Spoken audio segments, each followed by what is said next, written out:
এই রেসিপিটা যেদিন বানাই বাড়িতে খাওয়ার জন্য কাউকে ডাকতেই হয় না, আর এটা খাওয়ার পর বাড়ির সবাই এত বেশি প্রশংসা করে যে হয়তো তোমাদের বলে বোঝাতে পারবো না। আজকে তোমাদের সঙ্গে দারুণ সুস্বাদু একদমই ইউনিক একটা রেসিপি শেয়ার করব। তো এই রেসিপিটা বানানোর জন্য একদম ছোট সাইজে 3টি বেগুন নিয়েছি, আর বেগুনগুলো অবশ্যই কচি দেখে নেবে আর এইরকম গোল করে কেটে নেবে, আর কাটার আগে অবশ্যই ধুয়ে নেবে। এখন অল্প একটু হলুদ দিয়ে ভালো করে মেখে নিতে হবে। মাখানো হয়ে গেলে চুলোর উপরে একটা ফ্রাই প্যান নিতে হবে। চুলোর ফ্লেম মিডিয়ামে রেখে ফ্রাই প্যান অ্যাড করে দিতে হবে তেল। বড় চামচের 3 চামচ তেল অ্যাড করেছি।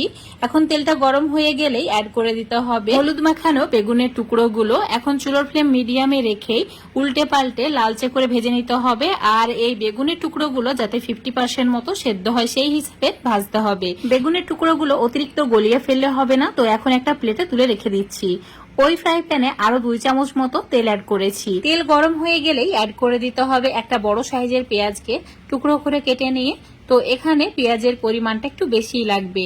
এবার এই পেঁয়াজটা লালচে করে ভেজে নিতে হবে। দেখতেই পাচ্ছ পেঁয়াজের কালার চেঞ্জ হয়ে গেছে। তো লো ফ্লেমে রাখা থাক। অন্যদিকে একটা মিক্সার জারে আদা রসুন আর নিয়েছি কাঁচা লঙ্কা পরিমাণ মতো নিতে হবে, তারপর অল্প একটু জল দিয়ে পেস্ট করে নিতে হবে। তো এই পেস্টটা এখন ফ্রাই প্যানের মধ্যে অ্যাড করে দিচ্ছি।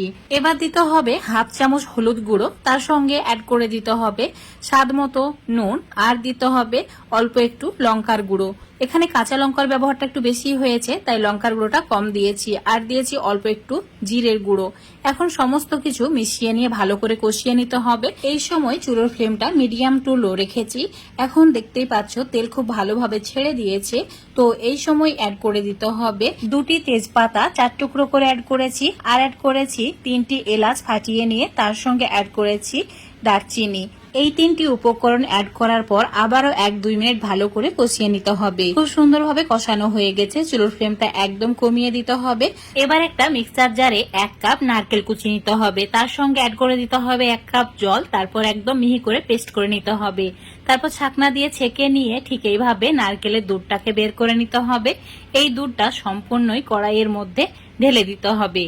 তো এখন কড়াইয়ের মধ্যে দুধটা ঢেলে দেওয়ার পর অনবরত নাড়াচাড়া করে সমস্ত কিছু ভালো করে আবারও কষিয়ে নিতে হবে। প্রায় 5 মিনিট হাই ফ্লেমে ভালো করে কষিয়ে নেওয়া হয়ে গেছে। এখন চুলোর ফ্লেমটা একদম কমিয়ে রাখতে হবে। এবার নিয়েছি চিংড়ি মাছের পেস্ট। তো এখানে 200 গ্রাম মতো চিংড়ি মাছকে ভালো করে পেস্ট করে নিয়েছি, আর তার মধ্যে সামান্য পরিমাণে লঙ্কা গুঁড়ো, স্বাদ মতো নুন, আর অ্যাড করেছি 1 চামচ বেসন। সমস্ত কিছু ভালো করে মিশিয়ে নিতে হবে। মেশানো হয়ে গেলে এই মিশ্রণটা হাতের সাহায্যে ছোট ছোট বল আকারে এখন ওই ফ্রাই প্যানের মধ্যে অ্যাড করে দিতে হবে, মানে একদম কোফতার মতো করে অ্যাড করে দিতে হবে। আর এই সময় অবশ্যই চুলোর ফ্লেমটা লো করেই রাখতে হবে। লো ফ্লেমে সব কোফতাগুলোকে অ্যাড করে দেওয়ার পর চুলোর ফ্লেমটা মিডিয়াম করে দিতে হবে। তারপর দেখতে পাবে যে এই কোফতাগুলো অনেকটাই শক্ত হয়ে গেছে। তো একটা হাতা বা খুন্তির সাহায্যে এইভাবে নাড়াচাড়া করে ভালো করে আবারও 2 মিনিট কষানো হয়ে গেলেই অ্যাড করে দিতে হবে হাফ গ্লাস জল। তারপর ভালো করে আবারও মিশিয়ে নিতে হবে। মেশানো হয়ে গেলে ঢাকা দিয়ে হাই ফ্লেমে 5 মিনিট রান্না করে নিতে হবে। তো এখন ঢাকা দিয়ে দিচ্ছি, তোমাদের 5 মিনিট পর দেখাচ্ছি।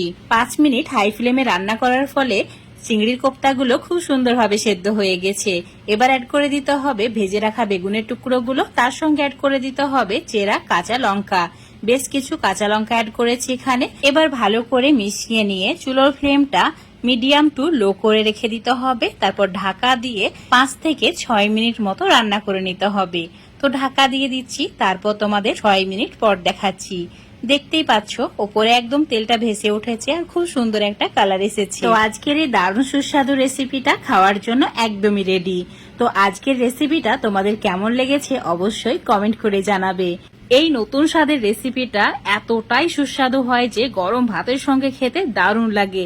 অবশ্যই একবার হলেও এটা বাড়িতে ট্রাই করে দেখবে। আজকের রেসিপিটা ফেসবুক পেজ থেকে দেখলে পেজটাকে ফলো করে নেবে, ইউটিউব থেকে দেখলে চ্যানেলটাকে সাবস্ক্রাইব করে রাখবে আরো এরকম রেসিপিগুলো পাওয়ার জন্য।